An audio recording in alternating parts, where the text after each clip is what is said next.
The word sustainability seems to be on everyone's lips. Climate change, water and energy crises, economic and social upheaval. It's overwhelming, isn't it? I mean, all this stuff happening, and everything just seems so inevitable. But is it? Business can make a difference. It must make a difference. With more digitization, more electrification. We all need to do well to do good, and do good to do well. And we all need to bring everyone along. We call this being an impact company. Impact for life.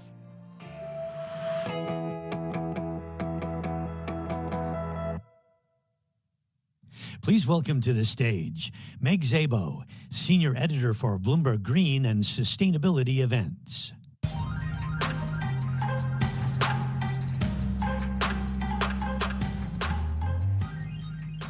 Welcome back. I hope you enjoyed lunch, and those of you that took part in the facilitated networking, I hope you enjoyed that as well. For anyone in the back, please feel free to move up to any open seat that you see in the room so we can have everybody as close as possible. And also, I just wanted another reminder that we will be taking questions from the audience as well as doing live polls, so please scan the QR code on the back of your badge for that information. Now, we turn to the story of Thailand's largest coal producer and how it is lending its working to reshape the company's business around renewables.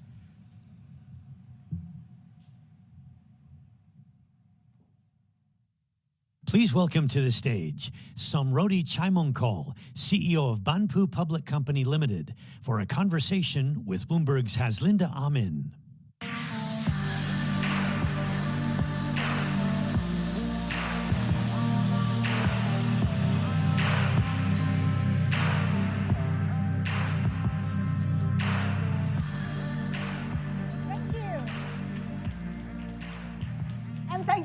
With us. While coal accounts for about 40% of global emissions, it's cheap, it's abundant. But one coal company has been driving down its impact and has been doing so way before sustainability became the buzzword. And of course, it is Banpu. Kunsom, good to have you with us. Give us a sense of the thinking behind the sustainable journey, because it's been going on for decades now. Yes, it's about 4 decades. Actually, we just celebrate our 40 years anniversary last month. And we start with a very, very small coal mine in the northern part of Thailand. At that time, our founders foresee that the energy for Thailand, coal, probably be cheaper and better than oil at that time. And then he foresee that in the future, there will be the needs to diversify. And that's where we come from, about coal diversify to power generation, gas generation, and energy technology. But at the fundamental of everything, we grow up with coal. So we know that we need to pay gratitude to the earth. That's why we have been thinking that whatever we dig out from the coal, from the ground, from the earth, we have to pay it back. The way that we pay back is to the people surrounding the area, and that is when environmental, social responsibility is not yet there, but the thinking of our founder, Chen has foreseen that that is how we should conduct our business. What's been the transformation like? How do you get the whole company, a company of 6,000 people, on board? At the beginning, we only think about Thailand, and therefore we focus in Thailand. However, Thailand is not a resource country, unlike Indonesia, China, or the US.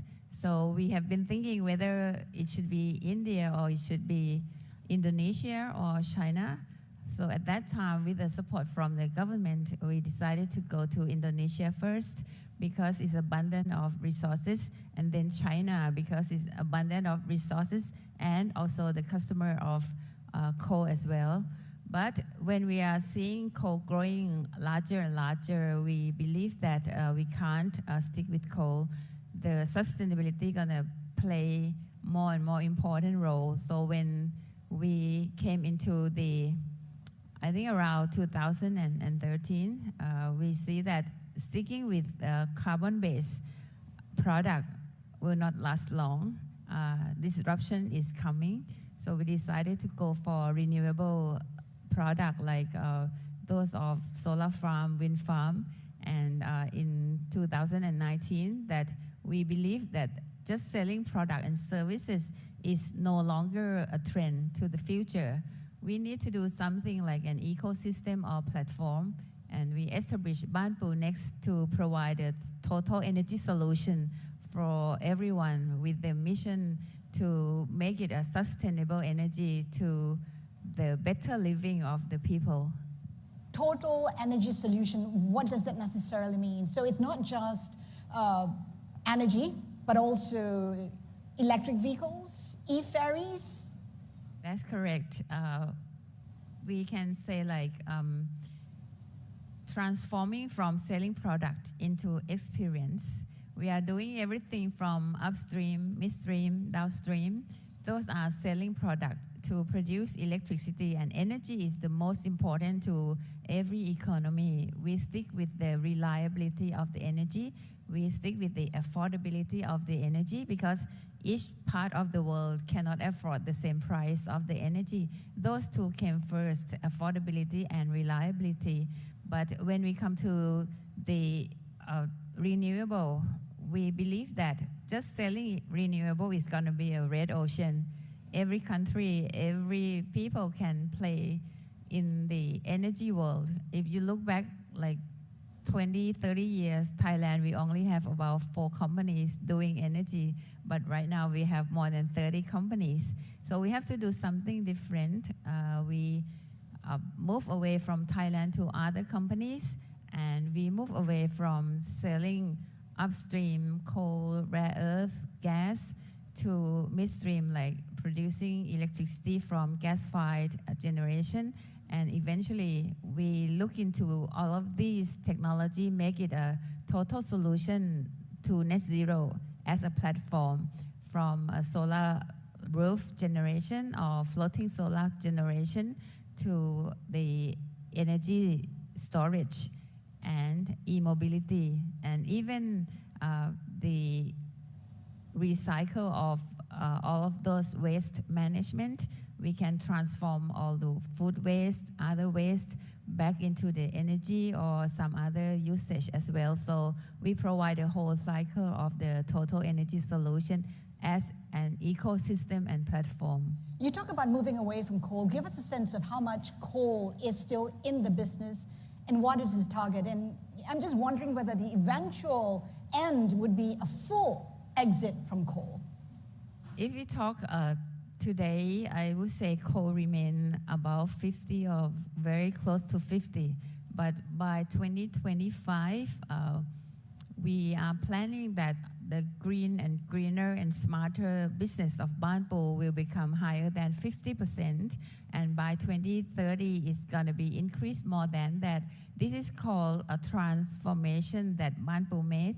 And when we made decision relating to transformation, we thinking about how we can be responsible to our customer, to our people who still need to use coal.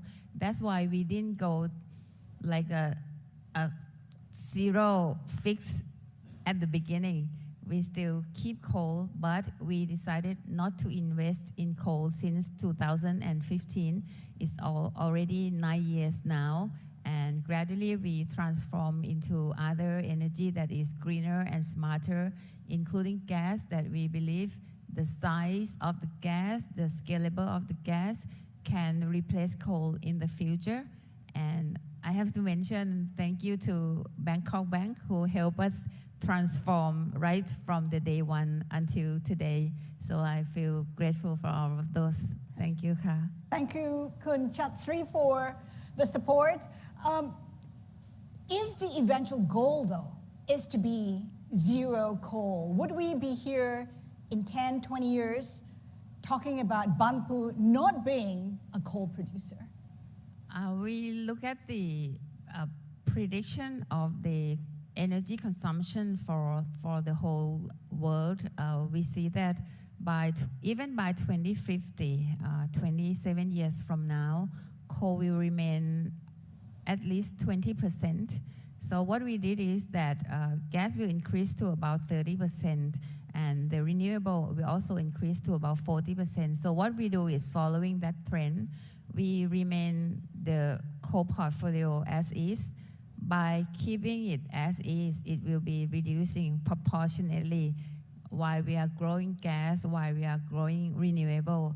And another thing that I didn't mention is there will be a lot more technology on our energy technology business model, including the carbon capture storage that will make the world greener, smarter, and faster.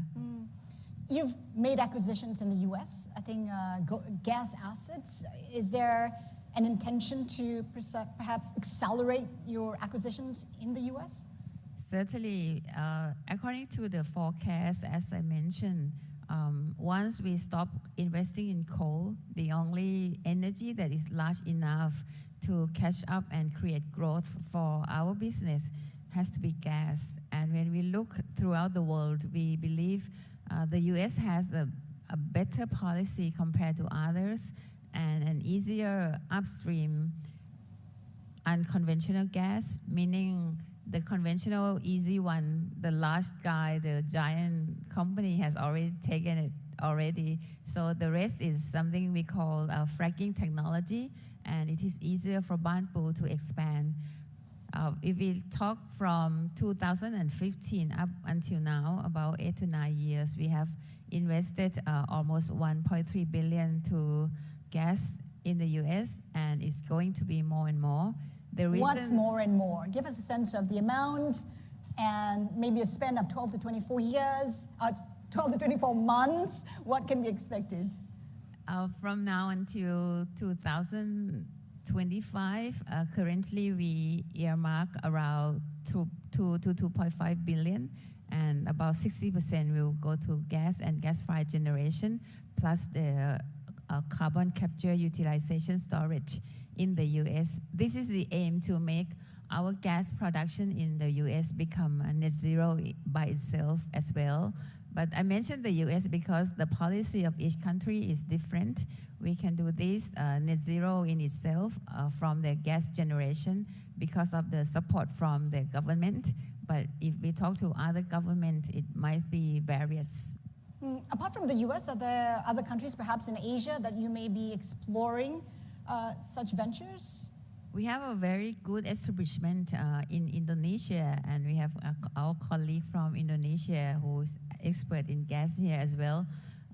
We look at Indonesia as a gas country going forward, but it might not be similar to in Texas where we exist now in the US, because it could be more difficult. Instead of producing gas as an upstream, we might look into the total value chain of the gas supply, like the pipeline, like other things, up until the net zero gas generation. Give us a sense of where you see the energy mix in Thailand headed. Coal certainly will be reducing very, very fast, and but mostly they don't do coal-fired anymore in Thailand, but they still buy from neighboring country. That is to top up what Thailand lacks. Otherwise, the tariff will be skyrocketing. So there, according to the power development plan, they have higher in terms of gas generation. So that's the trend. But even with that gas generation trend, Thailand also committed to 2050 carbon neutral, or 2065 of net zero. So the promotion of green energy by Thailand, of course, renewable by gas-fired, coal-fired, by the renewable of solar farm, wind farm, solar roof, and the floating solar will be more and more popular. Do you think Thailand is likely to stay the course as it tries to put a new prime minister in place? Does it matter who comes to government? I believe in Thailand as an institution, so whoever be the government, the first priority is the better living for the people. Therefore, they will keep all of the important energy policy number one, because it's the engine for the growth of Thailand. So I strongly believe that Thailand can grow steadily with the lead of any government who will come into play. Kun Som, for those trying to make the transition, whether it's from coal or another energy, what would be your call to action? What does it take? What must be done first to get this journey started? You asked about people. When we grow up to close to 6,000 people, so that has to come first. Our people will need to have one goal, one team. So we have our Banpu heart, and every day we think about Banpu as a never normal company. We face the peak and the valley. We have a good time, we have a bad time, but we promise to be a good ESG company. With the good governance, I believe everyone can help Banpu when we get into the valley. And when we are up to peak, we try to stay long enough to the peak. And every day is a never normal, meaning we will have to prepare ourselves ready for any disruption. And the ESG is a mantra to our company that with ESG, no matter disruption will be coming, it's gonna be our opportunity, and it's gonna be our gift because it's gonna give us a lot of learning. And if Banpu can do it, every company can do it. You talk about the valley a few times. What were some of the challenges that the company has had to overcome? I've been with Banpu for 40 years, so I have been together with the company since the inception. So the worst one is the Asian financial crisis, which is the Tom Yam Goong crisis that people call. That is the most difficult one that we need support from many stakeholders, including the bank.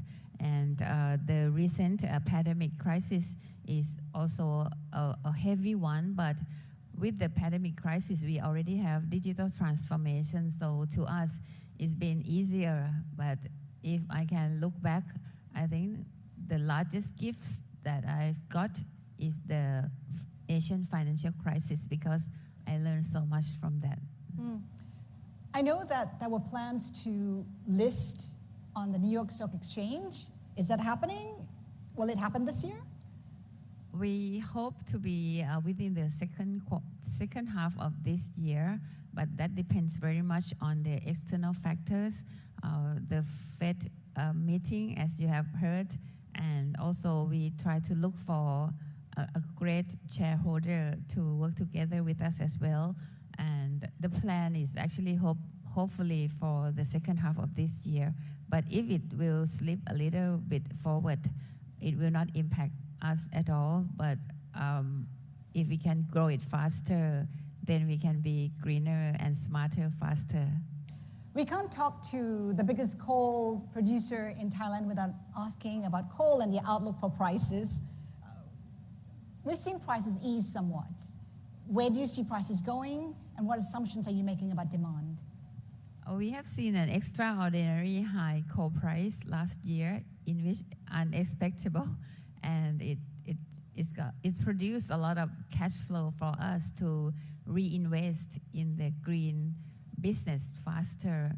But coming to this year, we have already the price falling because it is commodity.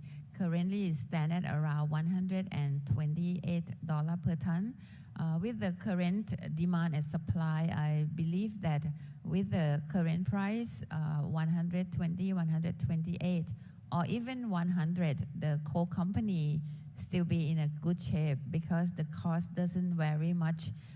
If we look at how we produce coal in Indonesia, in Australia, or even in China, the cost cutting, the cost management is something that we can influence. So that is the part that we can accept any never normal of the coal price. I can't say what will it be, but I If you were to say hazard a guess, just throw a number out there. 100 should be good. But at any price, I can't say what the price will be, but at any price, I can promise that we're gonna make profit. Where is the biggest demand coming from? Mostly from China, especially after the pandemic. A lot of business has emerged or emerge larger than we thought. And it's also, we can see another large country like India. This India and China, I mentioned affordable according to the sustainability of the energy. Affordable to India, affordable to China, and affordable of energy to the Western world are different. Therefore, the growth engine as energy in China, Indonesia, in the next few years, we still be a coal base. Just one final question before we let you go. We talk about getting to net zero. Given everything we've seen, given the macro environment, given the rising geopolitical tensions, are you optimistic we'll get to net zero? I could say for Banpu that we are optimistic to get to a net zero because we have so many plans. We have a few teams dedicated to do the net zero according to our ESG net zero planning. We make forecasts until the year 2030, 2050, and see what kind of portfolio that we need to have to make a net zero offset, to make a greener business in the portfolio. And if we still cannot reach to the net zero at the year that we target, what can we do? There will be a new technology like CCUS, and I believe there will be more and more technology like CCUS happening in the future. So that's why I believe in achievable of the net zero. A coal company headed to net zero. Ladies and gentlemen, please join me in thanking Khun Som. Thank you very much. Thank you very much. Please welcome to the stage Dr. Alanetz Adegay, head of the ASEAN Regional Hub at the Global Reporting Initiative, Amita Chowdhury, Group Head of Sustainability at AIA, and Eugenia Ko, Global Head of Sustainable Finance for Consumer, Private, and Business Banking at Standard Chartered Bank, for a conversation with Bloomberg's Cheryl Lee.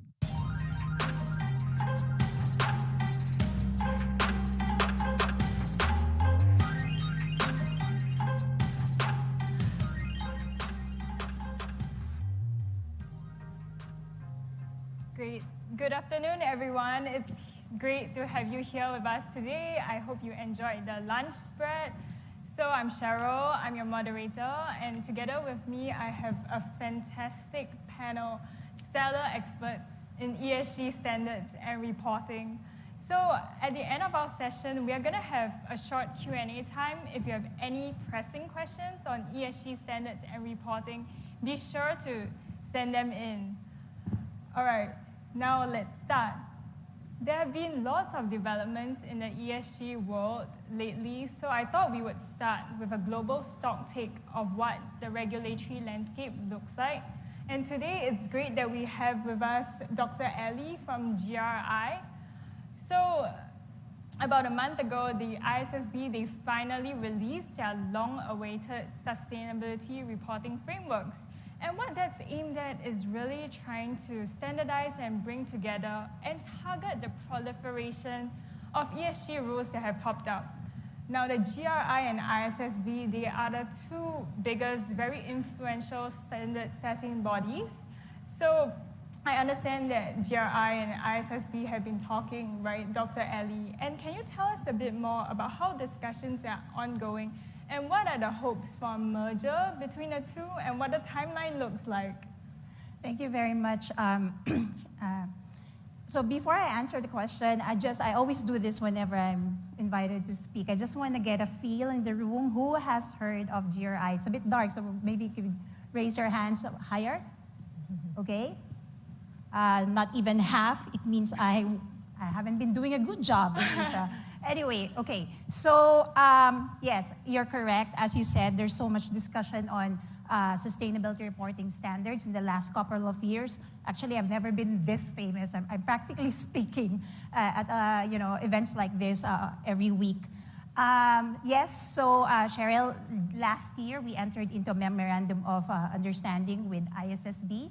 And so that was only good for a year. So as you know, a couple of weeks back, ISSB has released its standards, and we also had the launch here in Singapore, and I was fortunate to be invited on that one to talk about how we are working together. So GRI has been around for 25 years. We're actually the pioneer of sustainability reporting. We encourage companies to publicly report on their sustainability impacts, meaning how does your business operations impact to the economy, environment, and society? So it's inward looking outwards.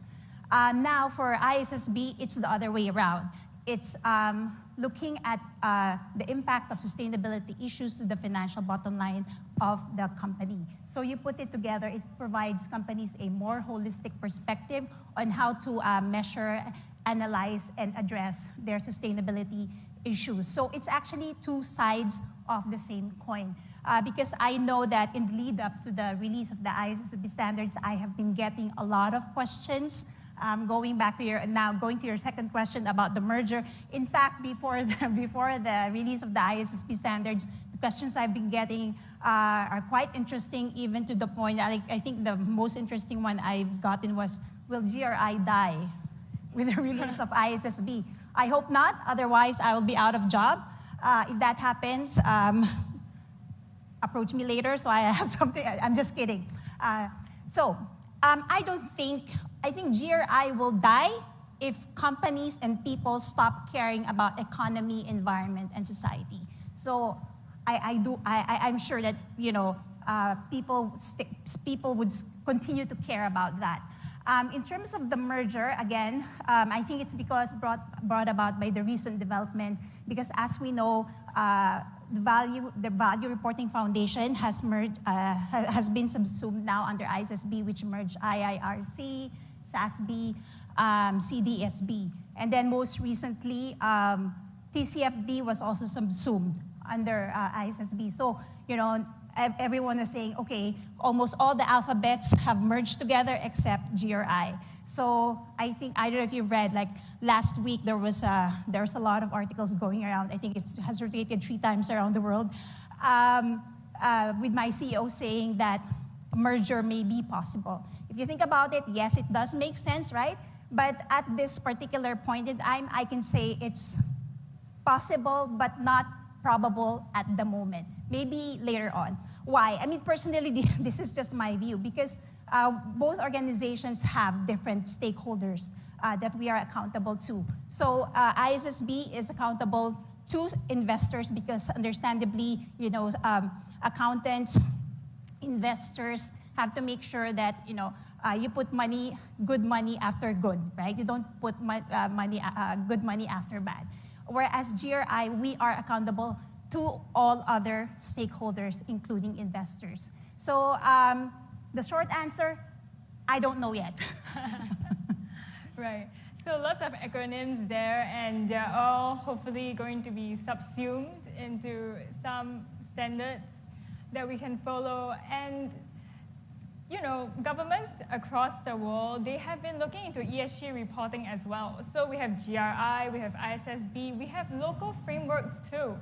And what are the risks of fragmentation and maybe non-comparable information if that happens to be the case? What do investors and businesses think about this? I mean, Eugenia, obviously at Standard Chartered, it's a huge bank with operations across many jurisdictions. So tell us more, what are the challenges? What do you see? Yeah, I think from an investor perspective, the fragmentation definitely isn't helpful.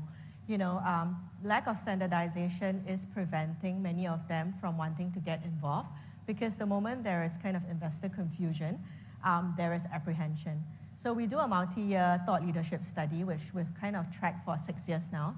And I think what's very interesting is, amidst all the conversations about standardization, wanting to see things progress, investors are still actually very confused as to what metrics to follow, the fact that there's so many frameworks and standards, and they tell us that's among kind of one of the top barriers that's preventing them from being involved in sustainable investing. And so we do see that the opportunity to standardize is significantly important, so that we can unlock that investor dollar, of which last year's report sizes it at about over 8 trillion from just the retail market itself, which hasn't really been unlocked if you think about it. I think on the institutional side, we have seen quite a bit of momentum. But on the kind of more individual, even private wealth investing side, that momentum has not reached tipping point. So we definitely welcome, I think, standardization. We do think that, the whole kind of holy grail towards harmonization is probably still quite a far way out. But in the absence of that, at least interoperability, the fact that, even with ISSB, when they launch these standards, when they roll it out to the markets, I think implementation of it is critical. And the less, I guess, market and regional variations, the better it is for investors, so that there are at least kind of some common standards that they can look for from a kind of global data perspective. Right. Thanks, Eugenia. For the investor perspective, what about if you're a practitioner, if you're a business, right? Amita, tell us about what you think. Yeah, thanks, Cheryl. So I'm going to ask the same question that Dr. Ali asked about AIA. I'm from AIA. How many people have heard of AIA? So that's still 1/3 of the number of the people who are here. So just a little background about the company. AIA is the largest Pan-Asian life and health insurer with presence in 18 markets. And by market cap, we are the largest life insurer in the world. And we have a legacy of trust with millions of policyholders that's built over 100 years. So we've been 100 years in Asia. To your question about the practitioner's perspective, I definitely think ISSB standardized disclosures are, of course, extremely welcome. But we're still dealing with the alphabet soup of ESG disclosures. Because as a practitioner, we will be reporting on ISSB, climate disclosure standards, S1 standards, but we are also reporting on a number of different ESG ratings and frameworks. And at last count, according to ERM, there were 600 frameworks and ratings and standards. So we don't report on all of them, obviously, but we do report on a significant number that are important to our stakeholders. There was an MIT study that was done in 2021, which found that the correlation between the different ESG ratings is around 39%, is 0.39, while the credit rating correlation is actually 99%.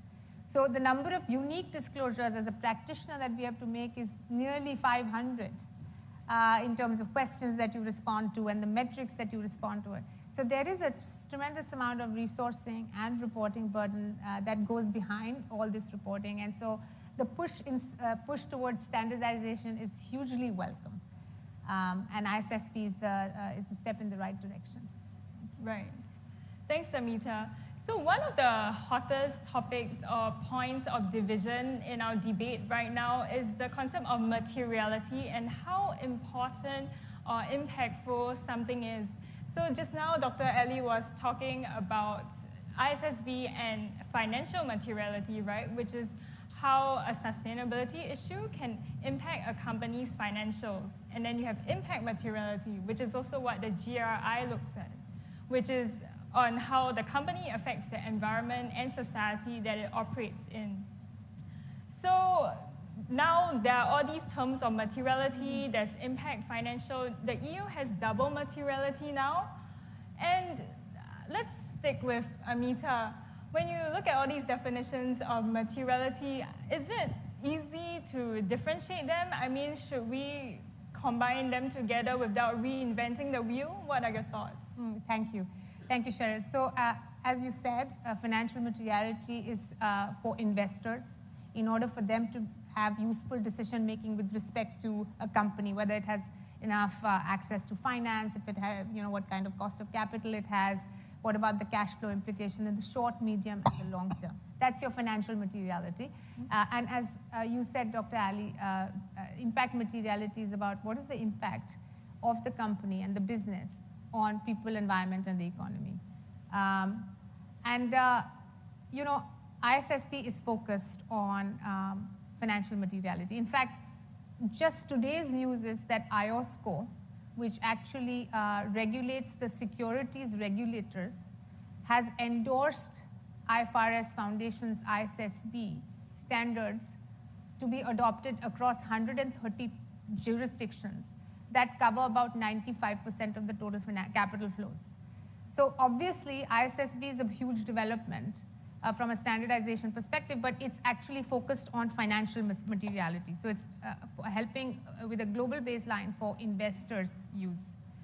Now, they have two standards. One is the climate disclosure standards, and then sustainability risks and opportunities, which is S1.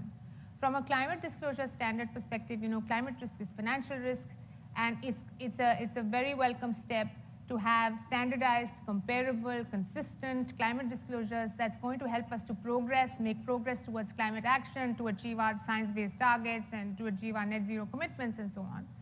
But when it comes to sustainability risks and opportunities, what ISSB has suggested is to add building blocks of impact materiality, because they are focused on financial materiality.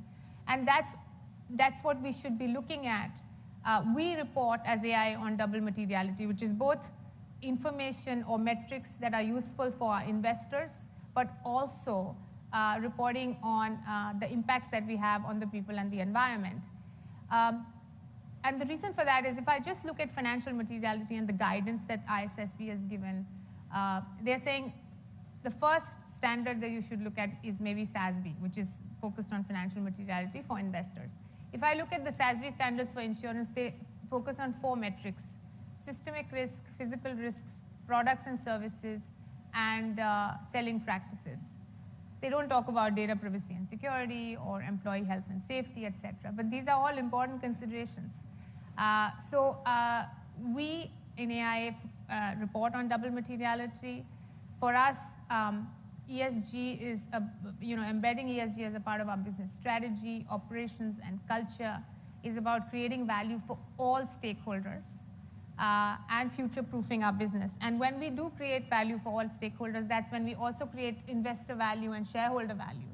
That's what we believe. So, this double materiality that ESRS is propagating, and it's coming from Europe, and CSRD has actually mandated double materiality as opposed to ISSB, which is looking at only investor use information. I think we do have to build on that, the impact materiality. How does a company impact the people and the environment? Because that's going to go towards creating long-term value for the business and help it to endure in the long run, is what we believe.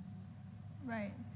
And Eugenia, when investors look at companies, absent of the sustainability movement, really, how much does a sustainability issue and the impact of a company on environment and stakeholders, how much does that matter? Is it mattering more now? Yeah, I think it depends on which segment of investors you speak to, frankly. In the more sophisticated private banking, family office space, we do see more and more family offices, still not huge amounts, but definitely a growing trend, where they are saying we want to consider kind of double materiality, right? We want to look not just at the impact towards the financial performance, but also some of those environmental and social outcomes.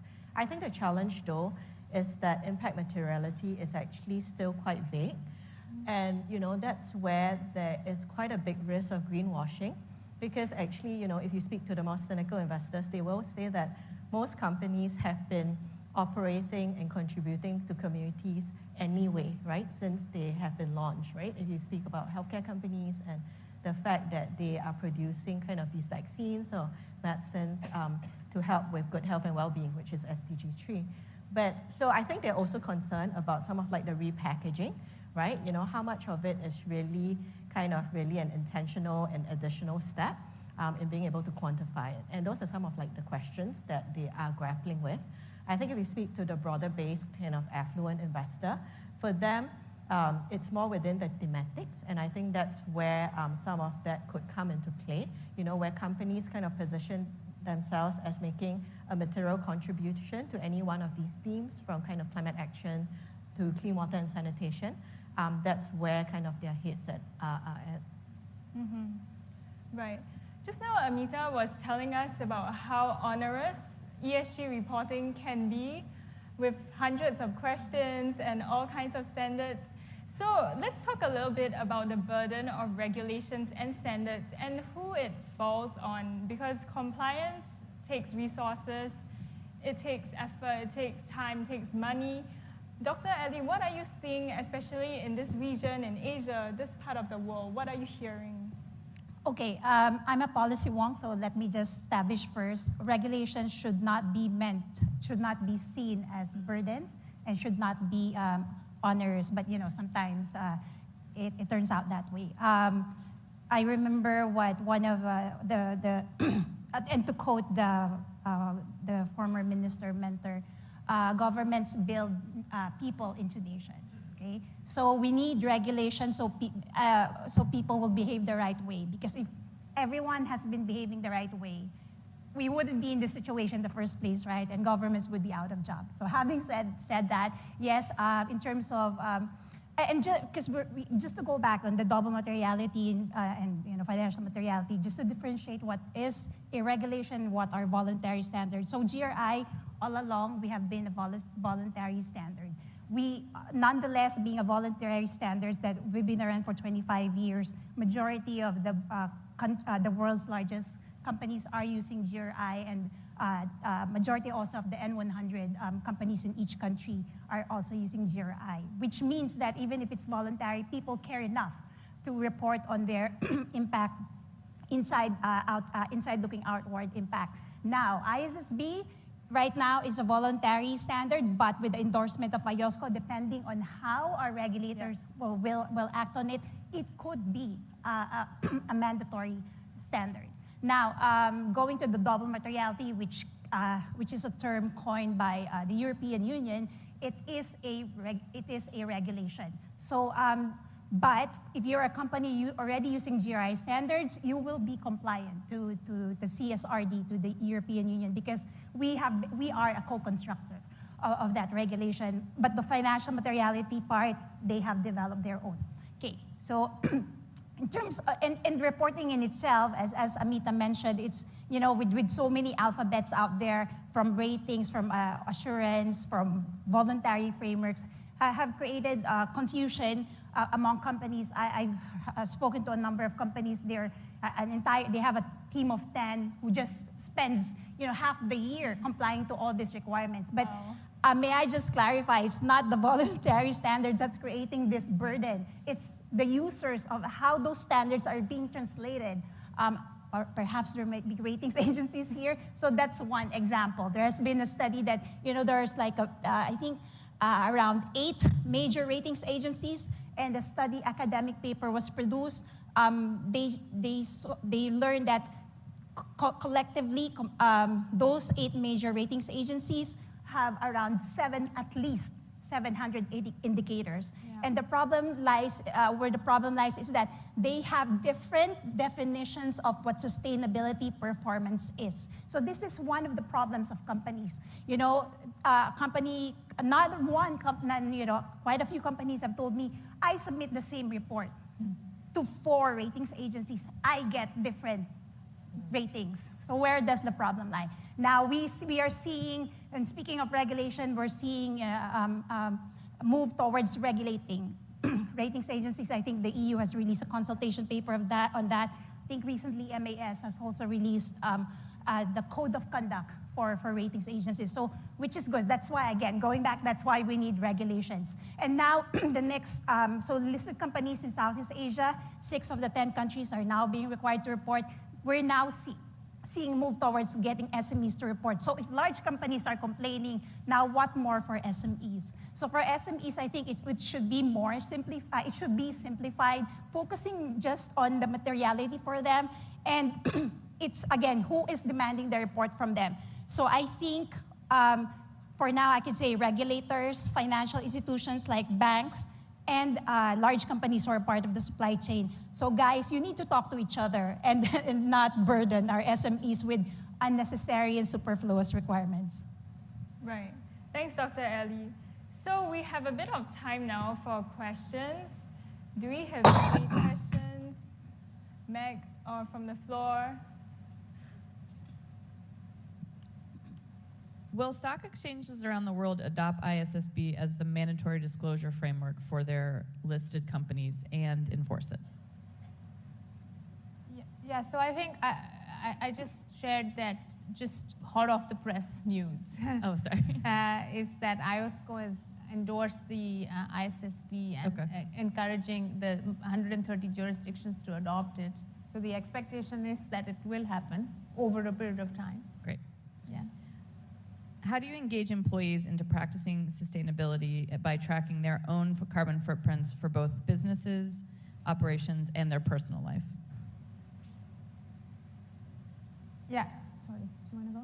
Yeah, sure, I can take that. So I think employees at Standard Chartered are engaged across quite a whole spectrum. There are, in some markets, there are certain tools for them to track their carbon footprints. But I think what's been particularly interesting as well as a bank, actually employees have been engaged in coming up with kind of co-created solutions for our clients. And that has been very powerful. Actually, we've had a couple of very compelling products that we launched for our corporate clients that originated not from the sustainable finance teams themselves, but from employees on the ground. The first was the concept of a sustainable deposit, which has, your deposits just reference against the sustainable assets that we originate as a bank. And that has become quite a popular product for both the retail and corporate clients. And another that we're particularly proud of is the not-for-profit financing that we did around COVID. So we call it our COVID financing facilities, where we actually disperse quite a bit of money to help our corporate clients pivot to making kind of these COVID necessary supplies. So they could be garment kind of manufacturers that we said will give you a loan so that you can be producing more masks during the period of COVID. So, some of these ideas have come from employees, and I think the engagement with employees in contributing towards the sustainability agenda for the bank has been actually something that's been quite meaningful. Right. Actually, I have a question for Eugenia on that. So, giving them loans, that's something a bank does, right? So, in this case, what is the additional add-on? Is it at a lower rate or lower rate. So, basically, we did not make a profit from those loans. So, we gave it at, I guess the rates to kind of just cover our costs, but not make a profit from that. So, it was $1 billion that we kind of gave out, and we engaged kind of the tier of clients, which were not just the big clients, but more the medium to largest ones, which may not have that capital, but had that potential to really pivot into producing some of these critical supplies. Right. And Amita has I just wanted to build on that. So, I've been doing sustainability now 15 years. I've been with AI for 2.5 years, and before that I was with Unilever for a long time. And the learning on sustainability is that actually if we want to really create value for a business over a long time, then we need 3 things in order to ensure that we build a truly enduring sustainable business. The first one is setting the right foundation, which is about ensuring that we have oversight, governance, and leadership commitment right from the top. The second one is ensuring that you have the structures in place, which means you have strategy, you have your KPIs, you have your systems, you have processes, you have reporting, you have your data integrity, systems and so on. And then the third and a very important part of the whole puzzle, the piece of embedding sustainability into the business is culture, which is about winning employees' hearts and minds, making sure that for them sustainability is personal and they can relate sustainability to their work, they can contribute, they can also sort of make an impact in their personal life. So building a culture of sustainability at AI is a priority, and I've got my head of partnerships and communications here right now in the room, and we've been doing some really important work to build a culture of sustainability within the organization by doing persistent communication and engagement. So a number of different challenges, interactive quizzes, eco-ping things on World Environment Day, campaigns and things like that. Secondly, role modeling and recognition. And thirdly, education. We've just launched AI's first ever ESG 101 education fundamentals program for 25,000 employees, which is going to help people understand what ESG and sustainability is, how they can make sure that they contribute through their work and through their personal lives to sustainability. And we have a big program coming up on sustainability offices in second half of the year, where we are creating 100 champions across the organization to sort of really look at some of the sustainable practices within the operation. Mm-hmm. This could be its own panel, but what role, if any, do you see AI playing in the assistance of ESG reporting for companies or in tracking their performance against SBTi goals or pledges? on ESG reporting for companies and tracking SBTI goals. Sure. So I think, so we play 3 roles at AIA. We're a life and health insurer. So we're an insurer, life and health. We're an investor because obviously you collect the premiums from your policyholders, then you sort of invest them. And then we are a responsible business. So we're an insurer, a significant asset owner, an investor, and a responsible business. And so we do. So I'll answer that question in 2 parts. The first one is, how are we encouraging? Sorry, just to clarify, it was AI, the technology. Oh, AI, not AIA. Sorry. I'm so sorry. That was my fault too. Yeah, no, yes, you could do both. Sorry. So just ask please, sorry. I'll give a chance to somebody else to answer that. I'm sorry, I thought it was AIA. Did you say how can artificial intelligence, right? Artificial intelligence play a role in... Yes, so how can artificial intelligence help with the assistance of ESG reporting for companies, as well as tracking their performance against SBTI goals? Okay, I'll attempt to answer that question, even if I am the least techy person that you will meet in your entire life.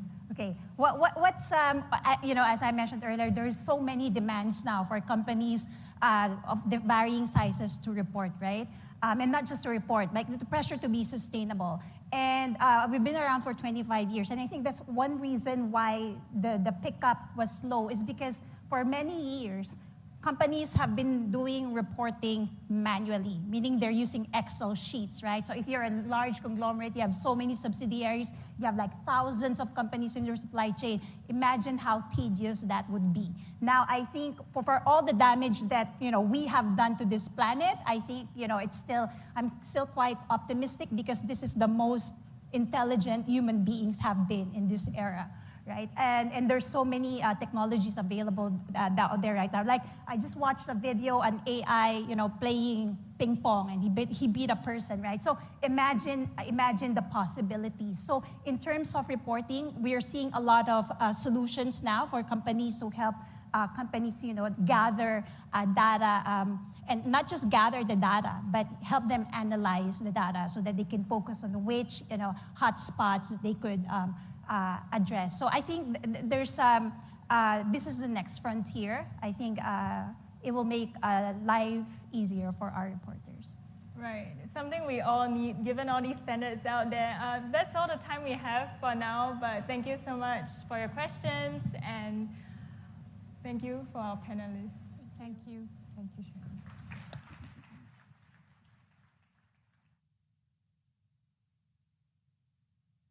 Please welcome to the stage Sylvia Chen, Head of ESG South Asia at Amundi, Burak Dalago, President of the Investment Office of the Presidency of the Republic of Turkey, and Jackie Sertani, Regional Director of ADB's Singapore office at the Asian Development Bank, for a conversation with Bloomberg's Stephen Stapczynski.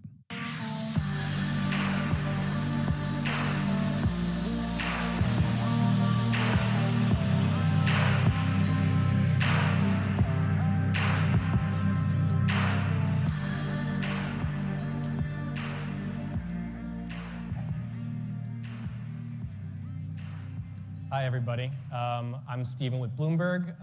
We're going to be talking today about financing Asia's energy transition to reach key goals in a region heavily impacted by climate change. Asia must harness the power of finance to enable and also accelerate the transition to a lower carbon economy. And regional and global institutions, they're going to play an important role in funding this transition while balancing the growing energy security challenges, which are very apparent here, especially after last year. I want to start it off, I want to talk about the Just Energy Transition Partnership. I've got a question for you, Jackie. So JETP, it's a partnership for wealthier nations to fund coal-dependent developing nations. It's billed as an innovative approach to international cooperation to accelerate country-led energy transition. There have been 2 partnerships done here in Asia, Vietnam, and in Indonesia. And I was wondering if you could just provide any update on what's happening there. Yeah, thanks, Steve. And it's great. Thank you, Bloomberg, for inviting the Asian Development Bank. So JETP, as it's called, or a subset of that is what we call the energy transition mechanisms, which is all about phasing out coal-fired power plants here in this region. I mean, just a couple of simple facts. 50% of the world's carbon emissions come from Asia. The issue is that a lot of the coal-fired power plants in this region, as you would expect, are what I call very young plants. They got another 20 to 30 years still to go. So, what do you do about this? So, I really think, I always say this, it's the solution is not with the ADB, the solution is with all of us in this room and many more working together. So this whole JET-P is to make sure that when you phase out these coal-fired power plants, you make sure that nobody is unduly impacted.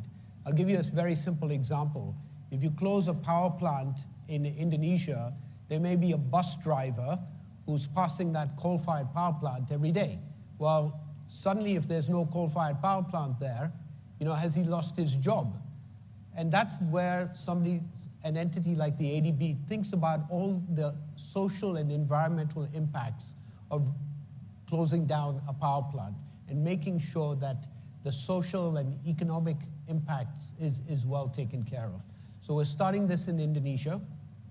It's quite, again, one of the other facts that many people don't know. If you look at a country like Indonesia, it has abundant coal reserves, but the island of Java has an oversupply of power. So how can you encourage a country like Indonesia to go and do renewable energy? And the only way you can do that is first persuade them to reduce the asset life of coal-fired power plants, and then you can encourage them to do renewable energy. So I'm very excited about the whole just energy transition. I'm very excited about the work we're doing on the energy transition mechanism. First, hopefully on a pilot project called Cirebon to reduce the asset life of that plant, and then hopefully replicating that in Vietnam and elsewhere. I'll stop there. Chang, that's great. I've actually got a small follow-up question on that. So Sure. I'm just going to stick with you for one more minute. Can you just walk through a little bit more? Reducing coal rather than, why do that rather than purely focusing on just pushing renewables? I do understand what you said that something about how, once you reduce the coal, then you can bring the renewables out. But if you focus on investing in the renewables and building out the renewables, won't that inevitably, eat into coal and reduce the coal dependence? I mean, it's a good question, but again, the issue still with renewable energy, it's intermittent power, right? So it's not 24/7. You got to rely. Look at what's happened here in Singapore the last couple of weeks. It's been raining like crazy, so you can't rely just on solar, right? So renewable energy is intermittent. You've got to make sure that there's sufficient base load. And again, the whole issue with renewable energy is to develop battery storage. Battery storage at the moment is very expensive. So until that technology is developed, you can't just persuade governments to just close coal-fired power plants, which are what's called baseload power, tomorrow. It's got to be done gradually. And so that's why I really think that trying to persuade state-owned utilities and private sector companies to gradually reduce the asset lives of coal-fired power plants, and then during that time, develop renewable energy, develop battery storage, such that eventually we can have a higher percentage of renewable energy in some of these Southeast Asian countries. That's the way to go. Thanks, Jackie. I appreciate it. Now, I want to just jump to Sylvia at Amundi. I guess, can you just talk a little bit about how private sector can hold companies accountable with ESG targets, and if you can share any personal experiences or experiences within your organization? Sure, thanks, Stephen. Actually, for the Amundi, as a responsible investor, we have several tools that we can actually nudge the companies a little bit to improve better on the part of the energy transition. It's really central to net zero commitments. So how do we do it? Usually as part of the ESG integrations within our ESG methodology, which is a score, we can actually selectively adjust their energy score to even exclusion, meaning an active portfolio manager wouldn't be able to invest in the name. The other way is also engagements. You've probably heard a lot about stewardship, focus about engagements and votings. That is still central to what we do. So for engagement for last year, we have engaged for over 2,000 companies in a year, and that's worldwide, and voted more than 10,000 at the AGM. So that's really the power that we do in terms of what are we telling the company, especially the board of directors, what they should be doing in terms of the climate, in terms of the whole E, S, and G angles. I guess the other way is when we monitor the companies in terms of the energy transition progress, and we feel that they're not doing a good job, we will actually identify them as a type of laggard in terms of energy transition. And what do we do in terms of, on the severity of the laggard? Then we'll possibly vote against one of the directors, a few, or even across the whole board. So that's actually the power that we're speaking up in terms of telling the director they need to do better. I know you're very active in Europe. Have you had any successes, or how's the experience been in Asia, and how's it been different in Asia than in other parts of the world? Yeah, we have actually. So last year we did file the first climate shareholder resolution in Japan.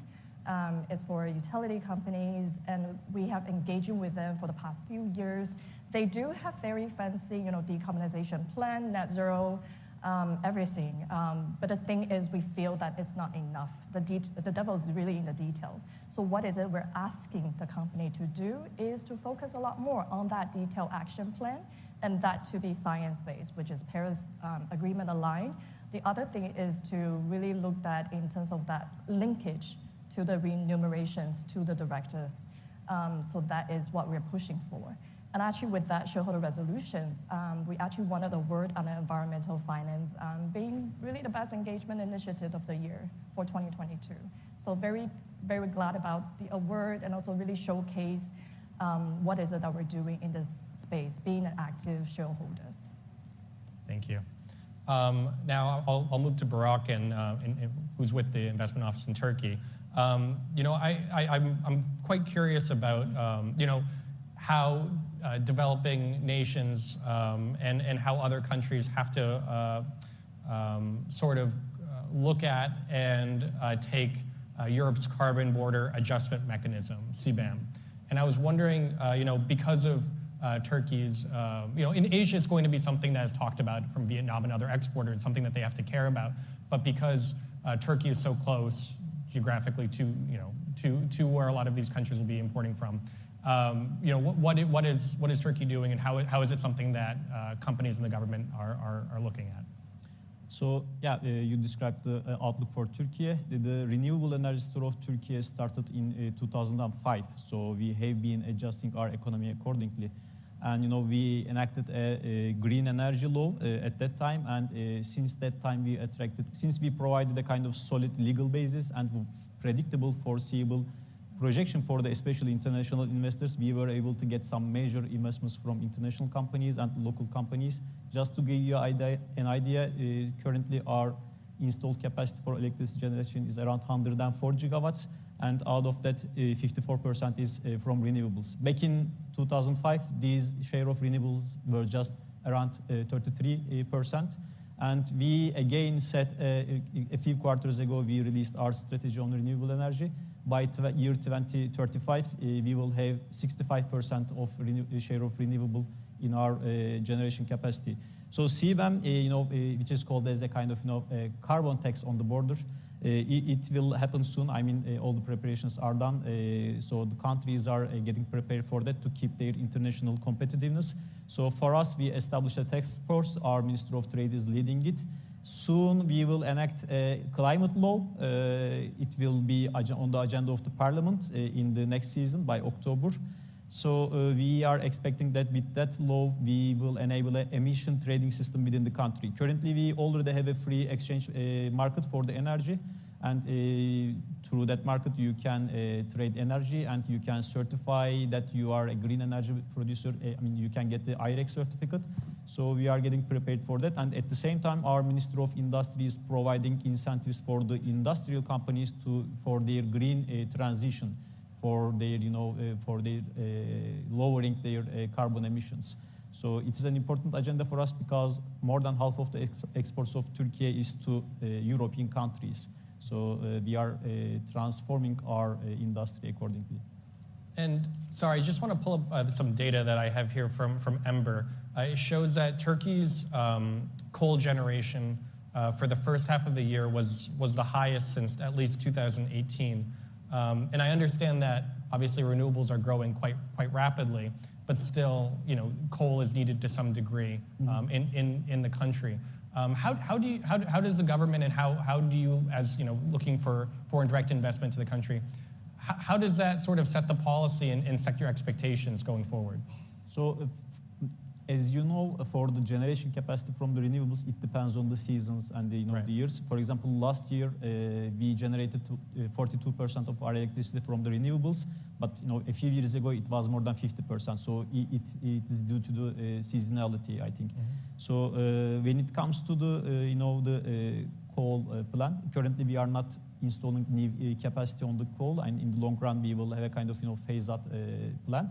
And definitely we are investing in the nuclear. Our first reactor will be ready by next year, 1.2 gigawatt of capacity, and we will have it in the next years. So base load is important, and we are working with both international and domestic investors to strengthen the base load. And in addition to that, the storage is important. Not only the battery storage, but also hydraulic. In our country, it is feasible to do hydraulic storage. So recently we issued licenses for the next 10 years. Again, we have issued license of up to 35 gigawatts of installed storage capacity. So it's a long-term plan for us. Thank you. Jack, I want to go back to you real quick. You mentioned very briefly the Pacific Islands, and I kind of want to go back to that real quick. How can, this, I think that's a region that often financial institutions aren't always looking at. What can be done to focus more on that region, and what can institutions do to help with their decarbonization? No, I mean, I couldn't agree more, right? And particularly with climate change, some of these small islands are extremely vulnerable. But again, I do empathize with say, commercial banks. Some of these islands are tiny, right? So, you look at even the second largest island in the Pacific is a country called Tonga. It's got a population of less than 1 million. There's cities in India and China that are towns in India and China that are bigger than that. So how do you persuade banks and even private sector sponsors to look at these Pacific Island countries? It's difficult, just from a scale perspective.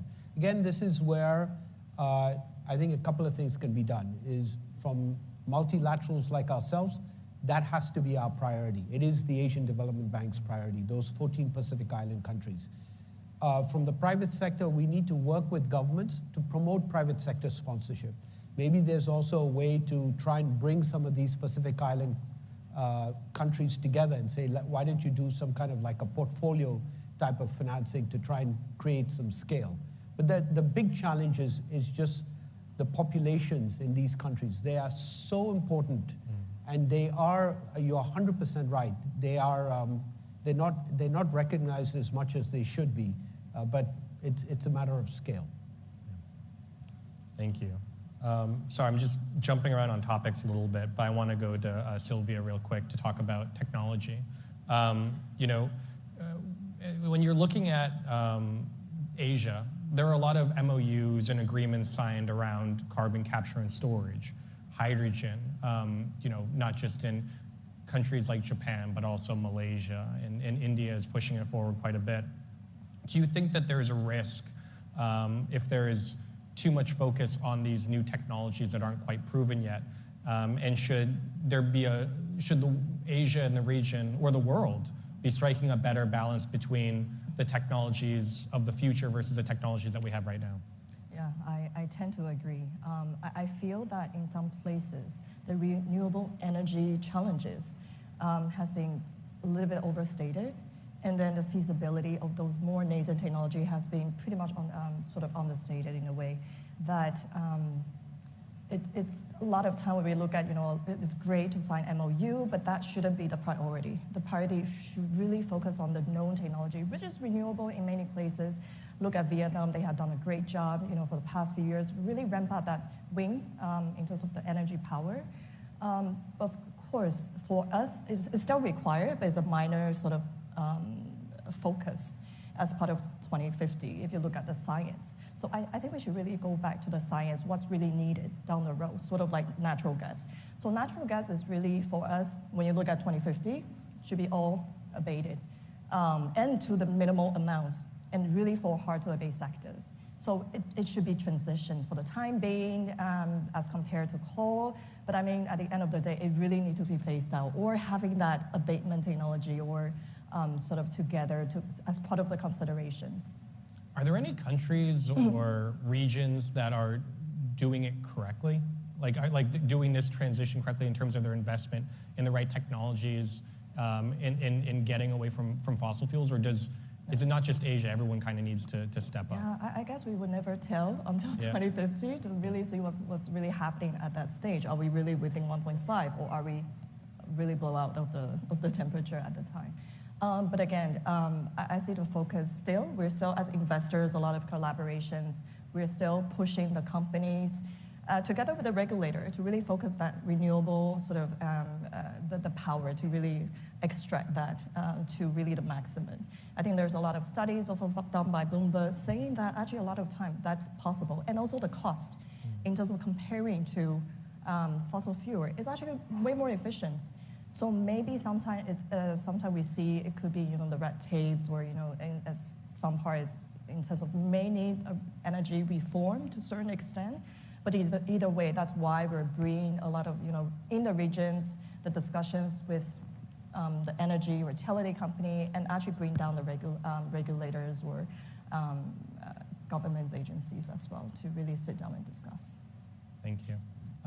Brock, actually, that's a good segue, talking about natural gas for a second. I know that Turkey is looking for foreign direct investment to develop its natural gas assets, and for clearly energy security reasons, right? Because of the last year's energy crisis, also reducing dependence on coal. Gas can be used to that degree. But Turkey also has, I think, a target to hit net zero by 2053.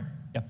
So how do you balance that, the investment in the gas, with your net zero ambitions?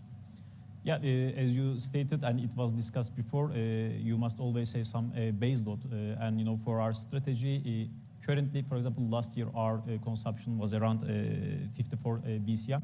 So just 1% was produced within the country. But we know that we have some reserves around the country, and in the country we are investing in the drilling, and we are inviting both international companies and again local companies to discover those opportunities, because this is a requirement for emerging markets like us. Of course, in the longer run, we have a plan to, this is a diversification strategy, first of all, to utilize the local resources. And also in the long run, we have to make sure that we are able to transform this base load as well. So hydrogen could be one of them. I mean, right. Both for the industrial usage, to blend it or mix it within the additional gas grid. So it is an important technology, let's say, in the long run. And again, having nuclears would be, important to provide this base load to substitute natural gas power plants. And lastly, as it was mentioned, the storage, battery storage is important to utilize the renewables in the best capacity. But for currently, we will continue investing in those natural gas projects. Right. And sorry, also before I jump around again, how are multilateral development banks important for countries like Turkey? How do the we love them. ADBs? They are one of the best stakeholders in this regards, and especially for Turkey, European EBRD, European Bank for Reconstruction and Development, or EIF, and IFC, and ADB and Islamic Development Bank. These are the well-known multilateral development bank in Turkey. They are crucial, especially in the early stages, because they pave the road for many other financial institutions. And they are crucial in this regards. First of all, they become equity partners of those energy companies. They provide financing for the projects, the energy projects, and we know them, all of them provided both equity and loans to Turkey. And thirdly, they are enabler of this industrial transformation through their green financing alternatives. And again, they are very crucial to bring these global expertise, technical expertise, know-how from other countries, or their operations in other countries, We value them. We have been working with them on different projects, and we continue these relations, and we are thankful for their contribution in this regard. Is there, and I know he's sitting right here, but is there anything that they could, improve at? Is there anything that you think that needs to be done to help with these institutions unlocking more financing opportunities? Yeah, I mean, there is always room for improvement, but long discussion on that. But I think for countries like us, improving relations with those multilateral development banks is relationship management is the most important thing, because they have the mandate, they have the will, so the countries can utilize it. Thank you. Sorry, Jackie, just coming back to you, and I just want to talk about JETP very briefly one more time. I'm sorry. Sure. You look at South Africa and the JETP program that has been done there. I think it hasn't lived up to what the expectations were. It's the first of its kind. There are going to be obviously hurdles, right? What can you do to make sure JETP works in Southeast Asia? What steps can you take? Yeah, no, thanks. And so I've got a little phrase which I'm going to patent, which I call the Goldilocks theory. Yeah. Okay, and I'm sure everyone, when they were kids, knew the story of Goldilocks. But what you have to do is, especially in Asia, is you have to pick the right coal-fired power plants to phase out. Right? Like in Goldilocks, if you pick a coal-fired power plant that's got 1 year left to go, it's too cold. You're not really going to get much of an impact on carbon emissions. If you pick a coal-fired power plant that's just been constructed, it's too hot. That shareholder is going to they've spent hundreds of millions of dollars. They're not going to want to close it down. They just finished building it. So just like in Goldilocks, you've just got to pick the coal-fired power plants that are just right, room temperature. So they've got 10 years of operating history, but the problem is they've got another 20 to 25 to 30 years left. And that's where you get your bang for your buck, right? That's where you have to work with state-owned utilities and private sector sponsors to try and find a way to persuade them that, look, you know what? Do the right thing. We'll work on this energy transition mechanism to try and get you the same return. Otherwise, why will they close it down? To reduce your asset life. Right. That's really the key to getting this done properly. So, I mean, fantastic question. But we've done feasibility studies in Indonesia where we're piloting in Vietnam, Philippines. We're now looking at places like Kazakhstan and India as well. But again, I also feel that too many people are talking about this. What you really need to do is get one of these transactions actually done. Right. Once you get it done, then the second and the third one, become, I won't say easier, but then, you've got a model to follow. The issue at the moment is that we haven't got the first one done. So what's holding it up? Lots of things. It's trying to persuade everybody to shut down something earlier than what you invested in. Sure. is not easy. I mean, persuading you to leave your home, before your lease expires is not easy. So it's just making sure that everyone's interests are aligned, and just making sure that at the end of the day, everyone gets a fair deal. So that's what we're hoping to do. I appreciate it. Thank you. And Sylvia, throwing this to you. You look at JETP, you look at these kinds of programs. What's your view? What's Amundi's view on how these can get done and how these systems can improve? Yeah. So I think what you really shared is for coal is definitely a big problem for Asia. We're heavily dependent over the past few years on our economic developments, and how do we phase that out? In terms of project selection is one thing, but I think really have to know for international investor what's the end goal. We're really looking at phase out of coal-fired power plants by 2040, and that's really the deadline that we're looking at. So anything beyond, we feel there's really a heightened risk of stranded asset, because it's really prolonged that risk in terms of running the operations of the fossil fuel. The other thing I want to highlight is probably when it comes to coal, there's definitely a lot of consultations on managed coal phase out. Feel free to submit your feedback. But you can see quite clearly there's also different views. So there's a few consultations out there. People are looking at also slightly differently. And we're really at a crossroad when it comes to energy transition. So if you see energy transition finance, I would say if just within the capital markets, SLB was really popular. This year has been really quiet, was really behind because people are really caring about that greenwashing risk. So how do we bring that credibility? And I think to tackle that question is to really focus on transparency. I know it's been talked about, throughout the summit today or for the past really a long time about transparency.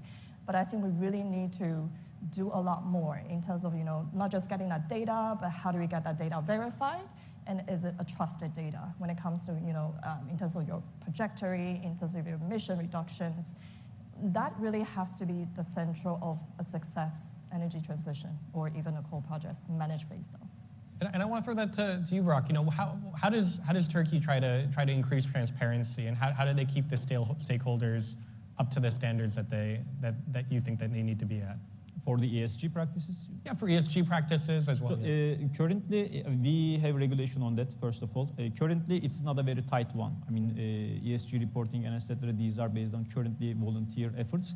But because of the push of the financial markets and, all the companies are, would like to reach out to green financing, so they are doing it by themselves, especially the corporate structures. And our capital markets issued a guideline in 2020, and our public auditing, standard organization is responsible for releasing a national standard. It will be happening in a few quarters, hopefully. And maybe more importantly, for example, Istanbul Stock Exchange, we have Sustainability Index and Sustainability 25 Index.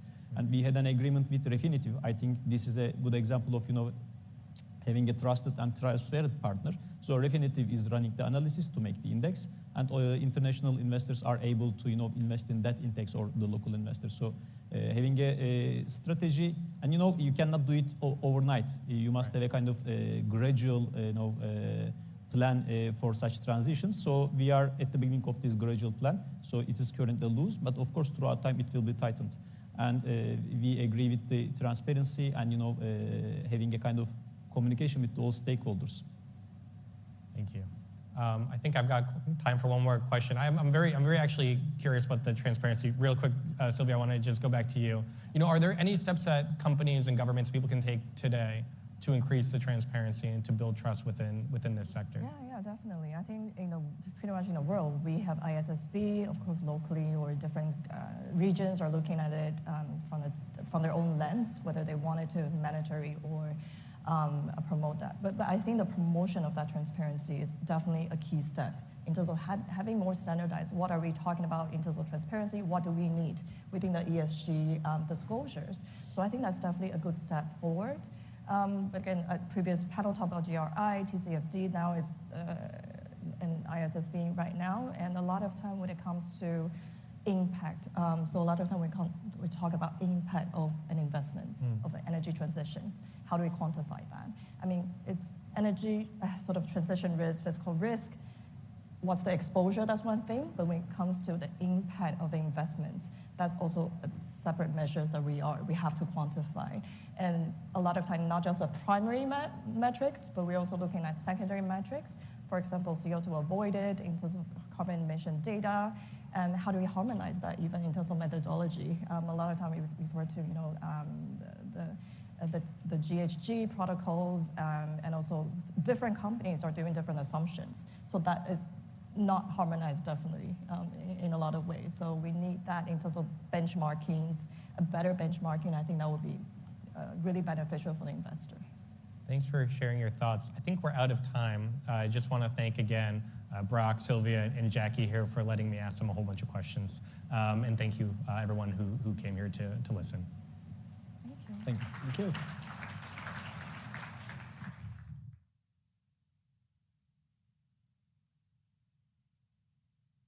Please welcome to the stage Subhashini Chandran, Vice President of Social Impact Asia Pacific at the MasterCard Center for Inclusive Growth. Esther Chang, Executive Director of UN Global Compact Network Singapore, and Michelle Lee, founder of Clever Carbon and Women in Climate, for a conversation with Bloomberg's Abby Danzig.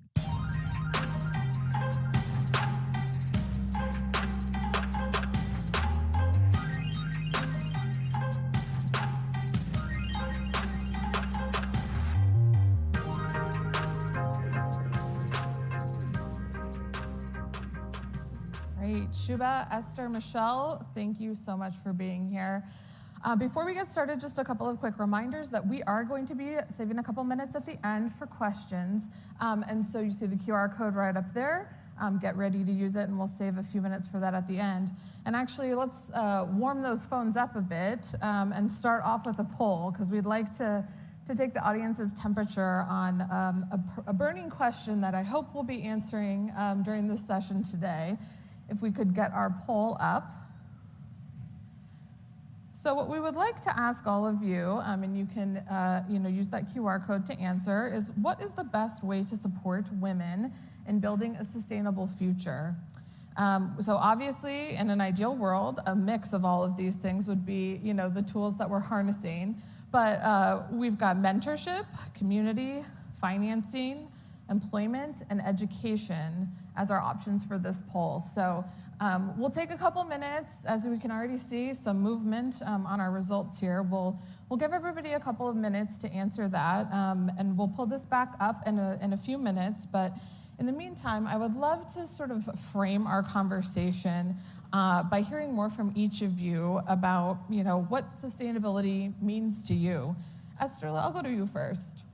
Okay, sure, thanks. Thank you very much for having me this afternoon. Maybe perhaps when I think about sustainability, it goes to maybe a very foundational definition from the Brundtland Report, which is meeting the needs of the present without compromising the ability for future generations' needs. And we look at the word needs, right? That's actually a very multifaceted word, right? Needing for good air quality, needing for education, needing for good governance. So you kind of start to see the interconnectedness, right, of the environmental, social, as well as the economic system at play, right? And we need to make a conscious decisions, right, when we look at, how do we want to go about our daily lives at work and personally. So what drives me also in kind of continuing to work in this space is that there's just so much to do, right? If you look at climate change, widening wealth inequality, loss of biodiversity, the urgency is there, and I also, being a glass, half full kind of person, like the solution's in our hands. Yeah. Well, we need the optimism, that's for sure. Shuba, how do you define sustainability? So I'm going to go back to sort of when I started thinking about sustainability, right? And my journey to beginning to understand it, which led to the definition. About 10 years ago, I came across a book, and I highly recommend it to anyone who hasn't come across it. It's called Pursuing Sustainability by Pamela Matson at Stanford. And I had the great joy, Abby, of being, sort of taught that by another friend, Professor Julia Novi, also at Stanford. So over the course of a week, it did something transformational for me. And Pam had two ideas, right? The first was around well-being, and to say that we cannot be prosperous today at the cost of degrading our neighbors or the future of our children. So really, I ought not to feel well today if the cost of that is that my neighbor is unwell, right? So that's sort of as a basis starting point, got me thinking around what does sustainability really mean? And then she took it a step further with a very powerful idea around intergenerational well-being. And that just stuck with me. So to me, that's really what it is. It's intergenerational well-being. So people and planet and all the processes sort of around that and how we handle that well is what our work on sustainability is about for me. Yeah. I think what I'm hearing from both of you, and I'm sure, Michelle, you can echo this when I'm about to come to you, is that this is really a both personal and professional passion for each of you. So Michelle, can you tell us a little bit about what inspired you to dedicate your career to sustainability? Yeah, I mean, I started my career working in technology sales for companies like Salesforce and DocuSign, and climate really wasn't my background, but I had two waves. So So the first wave came in 2017, and I was listening to these podcasts and books and shows, and it really just led me to think hard about how is our planet supporting 7 billion people? And I took my first climate action without even knowing it. In 2017, I went vegan. And then 2020 came around, and it was COVID, and I just witnessed this, just so much single-use waste, coffee cups, beer cans, plastic bottles, takeout containers, and I couldn't wrap my head around where does this stuff go, and how much resources do we dedicate to manufacturing these where it's just used in a minute and thrown away? And I knew at that point that I couldn't sit on the sidelines any longer, and I started my first climate project, Clever Carbon, where we teach people about carbon footprint in a really hip and fun way. Wow. 3 very inspirational stories, so just really honored to be alongside you on stage today. So one of the core themes of the summit today is the business value of sustainability. And I'm sort of curious how this connects to women in terms of pushing ESG initiatives in today's business environment. Esther, I'd love to start with you just because I'm sure at UN Global Compact Network here in Singapore, you're touching a lot of different businesses. You're seeing this play out in many different ways. Absolutely. I think maybe I start off by saying, I think we all know there's been countless studies, reports that saying diverse teams are more effective and outperformance teams are less diverse.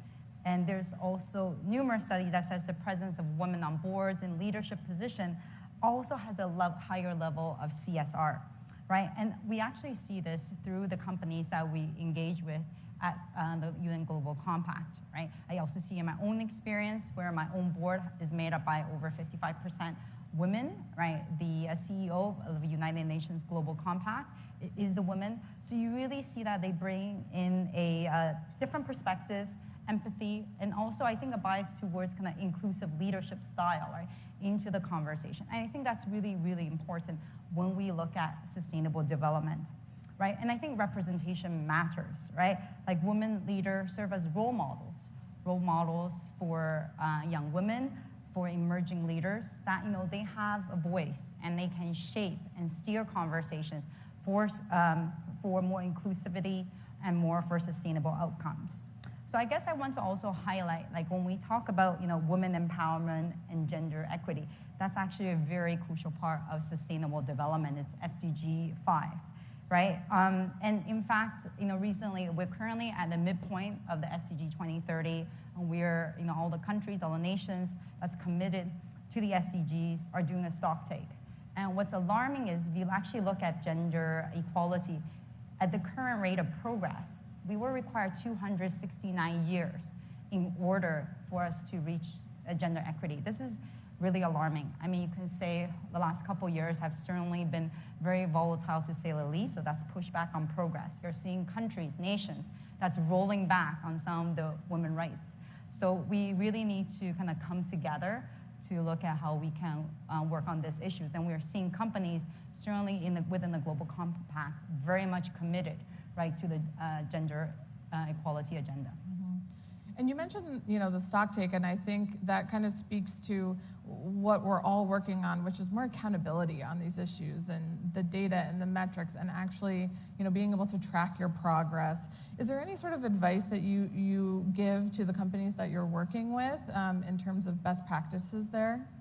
I think just start measuring, start reporting, start monitoring, right? So companies that are part of the Global Compact all committed to setting targets and reporting their progress on an annual basis, right? I liken it to a bit of a health check. You sometimes do not know what you're doing well in, maybe where you're falling behind, if you don't have a baseline, right? So for companies that haven't started, that come to the Global Compact, we really get them on that reporting journey, even small steps, right? Incrementally, they often kind of come back and say, wow, I did not realize I had made progress here and there. Some areas they've done better, other areas they fall behind. But again, it kind of starts with just getting started. Great. Shubha, I'm going to turn to you. Obviously, Esther touched a little bit on the inclusion piece, which is, the Center for Inclusive Growth at MasterCard, the name of the game for you. So what are you seeing in today's business environment? How is inclusion and sort of that intersection of maybe sustainability and corporate philanthropy playing out? So the first thing I'll say are women are rocking it in that space, and it's just undisputed. We now have some data around that. So I spent a lot of time thinking about why on that, and then of course I'll touch a little bit on corporate philanthropy and how we're addressing sort of the whole piece around sustainability and women's roles and work. So on the women rocking it piece, I just wanted to throw a data point out for those who don't know. Just taking the US case in the last 10 years, women in CSO roles have gone up 94%. So there's a lot to be proud of. And so that makes us ask the question, why is that? And so to just really build up a little bit on your points, Esther, I think there are some traits that we have. So pipeline, so from the corporate philanthropy side at MasterCard, we're bringing a lot of intentionality around building the next generation of women leaders, right? So you cannot have voice, agency, and be there to take opportunity if you don't exist. So we're building that pipeline. And I think what we're seeing in the US is there is sufficient pipeline for women to put their hands up for these roles. So just as organizations working at that level for internal transformation is making waves, making a difference. The second, I think our work in this field and practice is so much about inclusion. And because in a way, this is a newer field, we've been inclusive in how we've built it, right? So we're seeing our teams, and again, Esther, really to underline your point, that we're seeing diverse teams. We're seeing many, many more people and a broader set of talent working in this space. So that's also helping us build up from there. And the third is just, Abby, I think the feminine traits matter, like agility, collaboration. We're just very good at all of that. And that's helping us inform the agenda, if you will. On the programmatic side, at the center, we're also looking at the communities around us, right? And so they're pouring dollars into just improving things for women and girls, for climate in the context of women and girls, increasing interest in STEM education, and broadly themes like that. Well, we certainly can't do it alone, and that brings me to Michelle. You are a mover and shaker if I've ever seen one, and you have a vast global network of women who are building a community around these topics. So, I'm curious, what challenges are you seeing, when it comes to sustainability-related pursuits among the women in your network? Can you expand on that?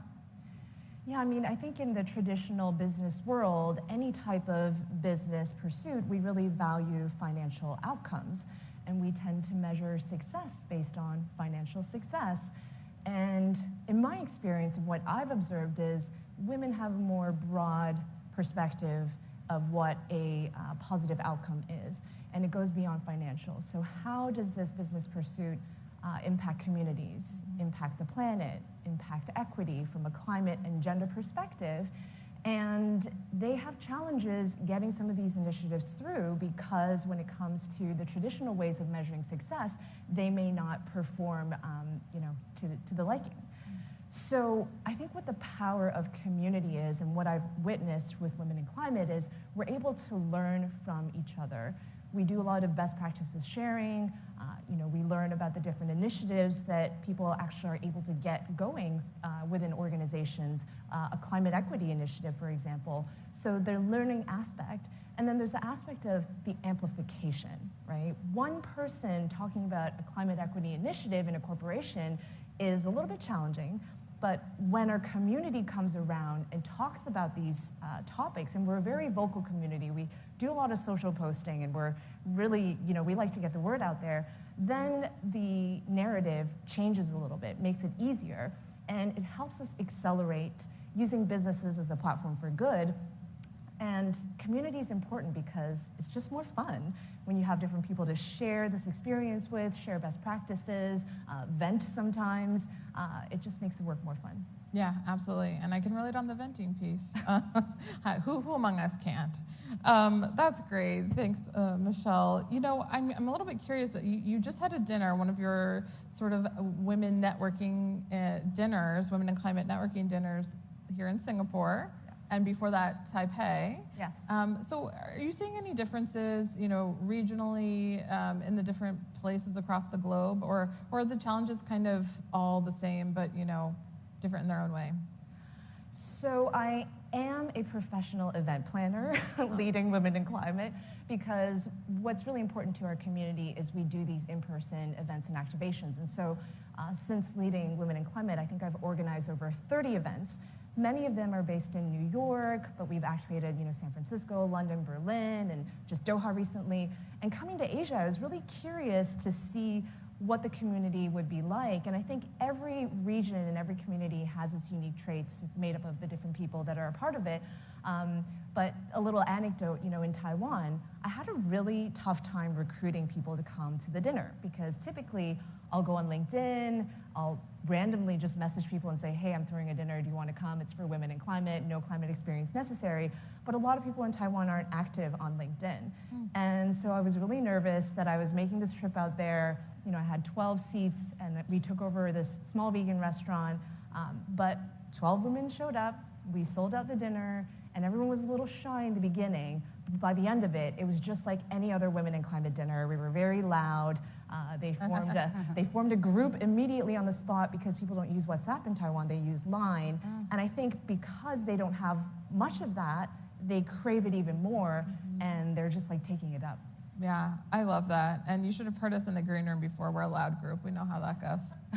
I would like to pull our poll results back up quickly, if we could. Let's see where you all netted out. I think we're all a little bit curious. Okay, so it looks like mentorship is first. Financing is high up there on the list as well. Any reactions to these numbers, Shubha? I'm a little bit surprised. Can we bring it back up? Oh, yes. Will we be able to pull those results back up? Yeah. Thank you. I'm a little bit surprised. Why it's shifting, and I'll tell you why. Because I think sort of reflecting back on my own life, I've needed all of it at different points. Absolutely. So really interesting. Yeah. Any other reactions? Esther, Michelle? They are all really important aspects, and actually I would speak a bit about the finance, because if you look at we need to, it's clear that we need to reallocate capital for the sustainability agenda, and if you look at the number of women-founded startups and VCs, the percentage of money that's going to women-led startups is very little, like less than 3%. So that's, I think, something to bear in mind, that if we want to build a sustainable future, and we want to empower and bring women on board, they also need more resources and more capital. So I'm glad to see that's 24%. I'm slightly surprised that education is quite low. It's very important, but I think, going back to sustainable development, right to education, I think that's one way to really uplift communities. So I think even in this whole sustainable discourse, really important to level up and skill up like individuals. Yeah. Michelle, what about you? We're seeing mentorship up there, which, maybe slightly different than community, but I think maybe still speaks to sort of that desire to have somebody on your side, to have somebody guiding you and helping you. Yeah, it is seeking that external guidance. And I think mentorship is, in some ways, very similar to community, because you're getting advice from other people, you're sharing best practices, but you're learning potentially from someone who's experienced and done it before. So, I can see why that's at the top. And financing, for sure, we have a lot of women entrepreneurs in our community who are VCs and raising their own funds, and this is a really big topic that keeps coming up, is financing for women in general. Abby, I asked you to add community on the list here, and I see it at 14%, and so maybe I need to do a better job of changing that narrative. Oh, I think you're doing a great job as is, so I wouldn't worry too much about that. But yeah, but I think it is interesting, right, that it really is this mix of all of these things that we're seeing that you need to activate in order to become successful. Abby, could I also just add on the point about mentorship? Because just before coming here, I was talking with one of my colleagues, and she also highlighted, actually, beyond mentorship, it's actually sponsorship as well, right? Getting, be it male or female sponsors to champion you, to be at your corner, to say you need to lean in, you deserve this opportunity. I think it's equally important and goes hand in hand with the mentoring side. Absolutely. It's sort of that next step, right? Like making it formal, a formal push. And Shub, I bet you can tell us a little bit more about that, just in the context of a big global company like MasterCard and using your resources. I see something like financing on our poll results, and it kind of speaks to the fact that that's a resource. Money's a resource, time's a resource. Formal advocating for different populations or people is a resource. And so, Shub, I'm curious, the work that you're doing at MasterCard, particularly for those vulnerable populations, women and girls who may be in areas that are disproportionately impacted by climate change, what are you saying there? How are you moving those initiatives forward in a meaningful way?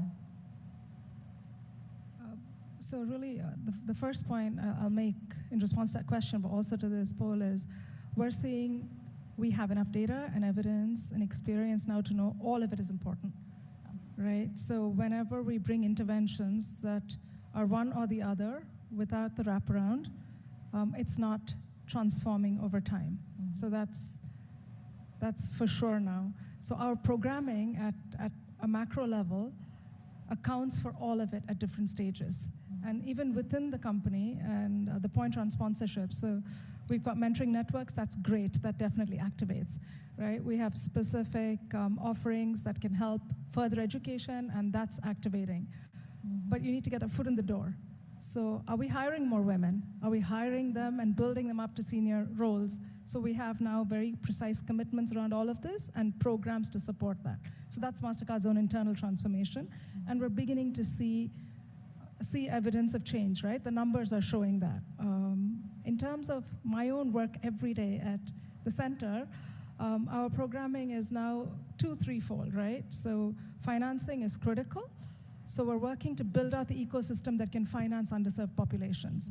So if you look at micro and small businesses, women entrepreneurs, we've got massive commitments, and against those commitments, we've realized that bringing them awareness, knowledge, and capacity building is not enough. We need to connect them to banks, to financial service providers, and figure out how they get credentialized to access that. So we work on that piece as well. And another thing around community that we've seen is women find it easier to learn from women and trust women, particularly in the context of underserved populations. So the sense of community has taken a whole different dimension, Michelle, in that and in our programming. So we're seeing how do you bring women agents to teach, to help them fill out loan applications. So a lot of our programs have all of that baked in together. So I guess maybe I want to conclude by saying we need all of it. I wouldn't be here if I didn't get all of it at different points in my life.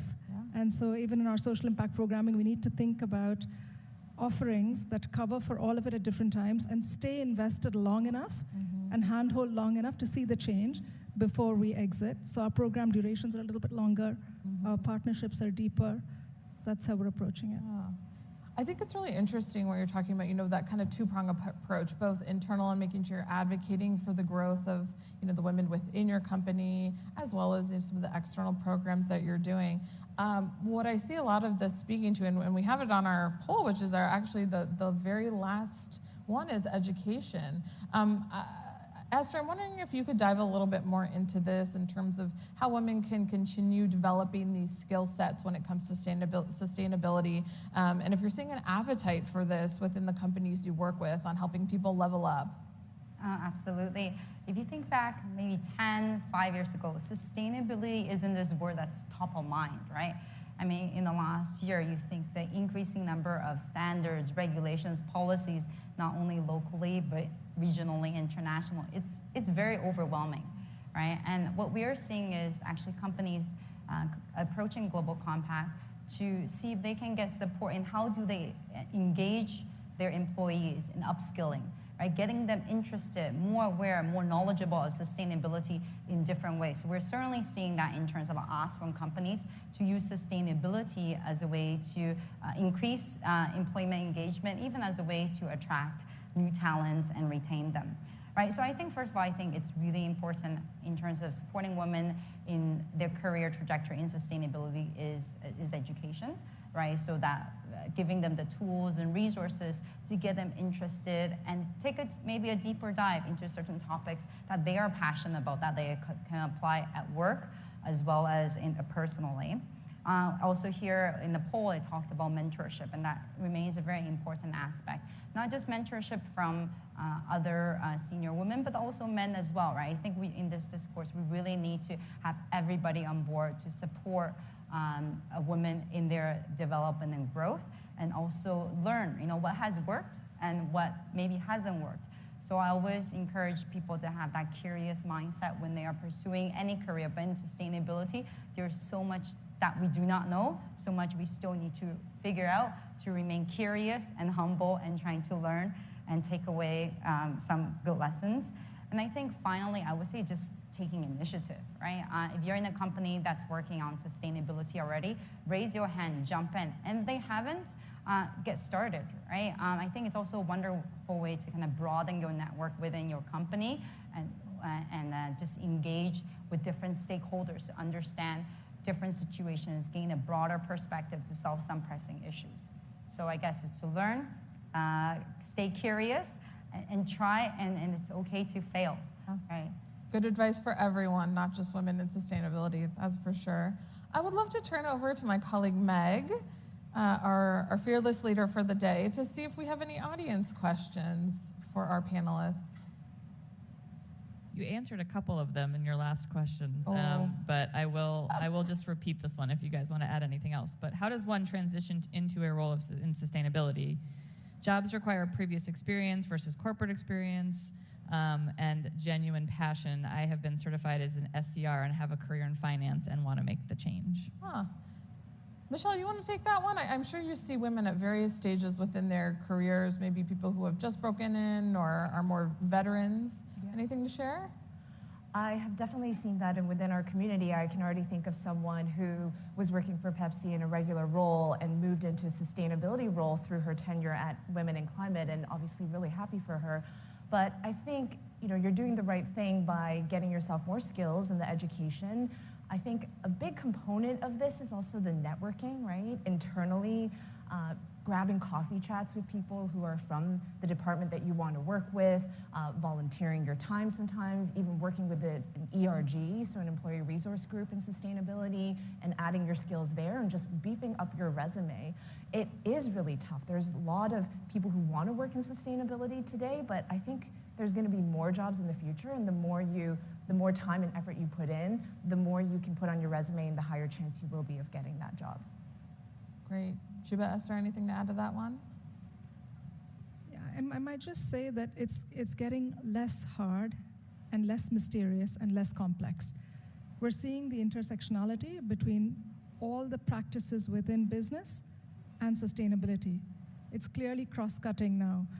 So we're seeing business units wanting to have their own sustainability person in addition to the macro sustainability teams that run across organizations, right?